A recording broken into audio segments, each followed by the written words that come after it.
Times of Swaraj में आप सबों का स्वागत है। मैं हूं संतोष सिंह और आज हम टाइम्स ऑफ स्वराज में एक ऐसी खबर पर चर्चा करने जा रहे हैं जिस खबर के सहारे मुझे लगता है कि बिहार की जो आत्मा सो गई है ना या मर गई है वो शायद धक धक करने लगे।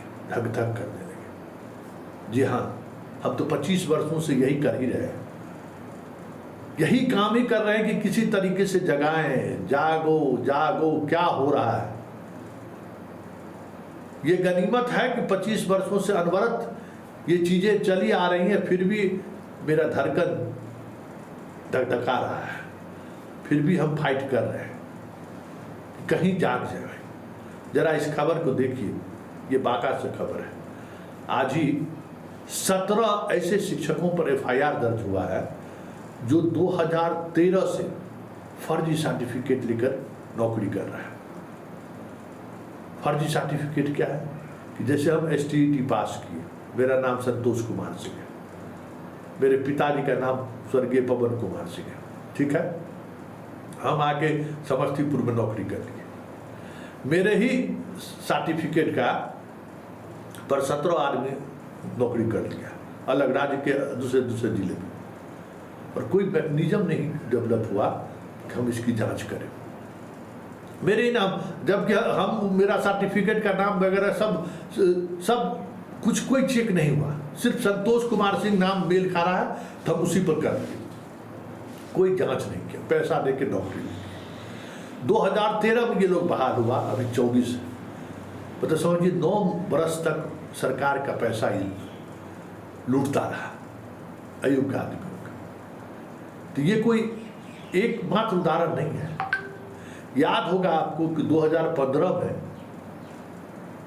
इसी तरीके से फर्जी डिग्री से बहाल लोगों के खिलाफ एक व्यक्ति ने जनहित याचिका दायर की थी और पटना हाईकोर्ट खुद मॉनिटरिंग करते हुए उस मामले की जांच निगरानी विभाग को दिया।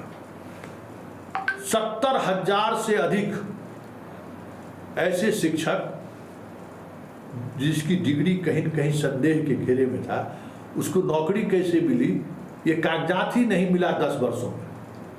आखिरकार हाईकोर्ट ने उस जांच को, उस निगरानी जांच को खत्म कर दिया। वैसे उस जांच के दौरान 15,000 से अधिक फर्जी शिक्षक पाए गए जिन पर FIR दर्ज हुआ, जिनको हटाने की प्रक्रिया हुई, लेकिन अभी भी अधिकांश शिक्षक जिनको निगरानी विभाग हटा दिया, जिसको फर्जी कर दिया, वो किसी न किसी तरीके से फिर बहाल हो गया या नौकरी में है ही। ये सक्षमता वाली बात आई तो जब सर्टिफिकेट अपलोड करना शुरू हुआ तो उसमें ये चीज़ें पकड़ी जानी शुरू हो गई है। लेकिन बड़ा सवाल ये है कि इस तरीके से अगर सिस्टम में भ्रष्ट लोग आ रहे हैं, गैर योग्यताधारी लोग आ रहे हैं, अयोग्य लोग आ रहे हैं, तो ये इस देश को कितना बड़ा नुकसान पहुंचाएगा, और पहुंचा रहा है। ये तो शिक्षक है और कितनी बड़ी जिम्मेवारी इन शिक्षकों पर है बच्चों को पढ़ाना, जब ये अपने पढ़ा लिखा नहीं है, अपने अयोग्य तरीके से डिग्री फर्जी लेके आके बहाल हुआ है, कि बच्चों को क्या सिखाएगा। ये जनरेशन बर्बाद कर रहा है बिहार का ना। अब सोच लीजिए, तो सारे प्रमाण के साथ हम ये खबर चला रहे हैं ना, और ऐसे लगभग 30,000 शिक्षक अभी भी हैं जो कई विभिन्न स्तरों पर काम कर रहे हैं।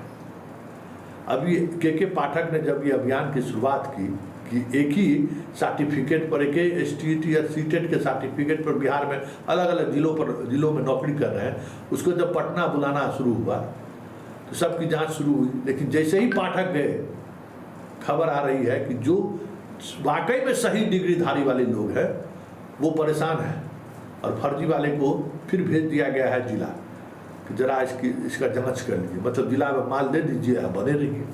और जो सही डिग्री वाले हैं, जो मेहनत करके जो डिग्री हासिल किया, नौकरी में है, उसको 13 इंक्वायरी का फेस करना पड़ रहा है। भाई क्या होगा इस देश का, कहाँ जा रहा है ये देश। अरे भाई, इससे बड़ा अपराध और क्या हो सकता है। आप चोरी करिए, अपहरण करिए, बलात्कार कीजिए, लूट कीजिए, कोई इंडिविजुअल व्यक्ति प्रभावित होगा।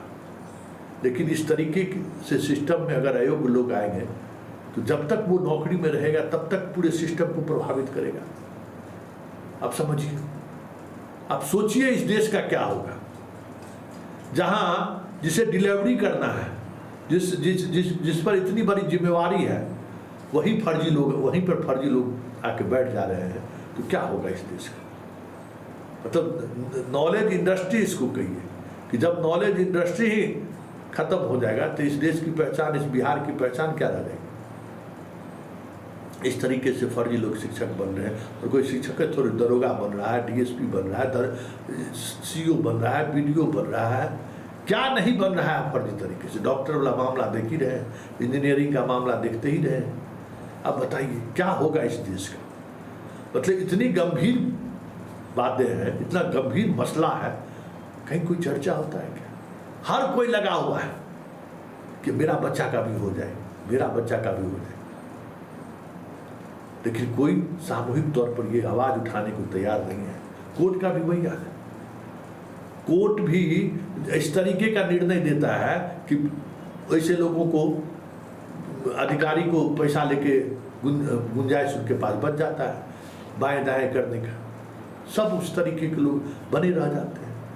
तो इससे अभी फिर 50,000 शिक्षक तो बीपीएससी से TRE 1 TRE 2 में सामने आया है ना, जिसकी खबर चलाई है। नियोजित शिक्षक में 1 लाख से कम नहीं है, 1 लाख से कम शिक्षक नहीं है जो गलत तरीके से बहाल हो। अब बताइए क्या होगा इस प्रदेश का। कितनों माथा पीट लेगा, कोई सुधार होने वाला है क्या। क्योंकि ये तो भ्रूण हत्या है। जहां से आप, जिस फैक्ट्री से आपके प्रतिभा बाहर निकलेगा, नई चीजें देगा, नई दर्शन देगा, नया आइडियोलॉजी देगा देश के सामने में, जब वही उसकी भ्रूण हत्या हो जा रही है नीचे ही, तो फिर उससे आप क्या उम्मीद कर सकते हैं। यही फर्जी मास्टरवा सब उसको पढ़ा रहा है, तो उससे क्या होगा। जो खुद नहीं पढ़ा है, खुद का डिग्री फर्जी है, और नौकरी में बने रहने के लिए हर 4-5 महीने के बाद 1 महीने का दरमाहा विभाग को दे देता है। तो उस शिक्षकों से, वैसे शिक्षकों से आप क्या उम्मीद कर सकते हैं, किस बदलाव की उम्मीद कर सकते हैं।